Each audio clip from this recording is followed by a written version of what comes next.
ফেরেশতারা বলল আমিন। রেগে মেগে আপনি আপনার মেয়েকে বললেন জীবনেও তোর কপালে স্বামীর ভাত জুটবে না। ফেরেশতারা আবারও বলল আমিন। আচ্ছা, আপনি না সেই ব্যক্তি যে তার নিজের জীবনের চাইতেও সন্তানকে বেশি ভালোবাসেন? আপনি না সেই ব্যক্তি যে তার সন্তানের জন্য হাসতে হাসতে নিজের জীবনটাও দিয়ে দিতে পারেন? আপনি না সেই ব্যক্তি যে আল্লাহর কাছে নিজের চাইতেও সন্তানের জন্য বেশি দোয়া করে? তাহলে কি করে নিজের হাতে নিজের সন্তানের এত বড় ক্ষতি করতে পারলেন? Doesn't make any sense. Common sense বলতে কিচ্ছু নাই আপনাদের? আপনারা কি জানেন না আপনাদের রাগের মাথায় বদদোয়া করাগুলো ফেরেশতারা আমিন বলে? দাওয়াতুল ওয়ালিদ আলা ওয়ালাদি, বাবা মা তার সন্তানের জন্য যেই দোয়া করে সেটা ভালো হোক কিংবা বদদোয়া হোক, আল্লাহ সেটাই কবুল করে নেয়।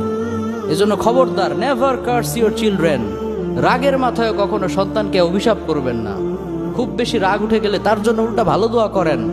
কাবা শরীফের একজন ইমাম আছে, ইমাম আল কালবানি, তার মায়ের যখন প্রচন্ড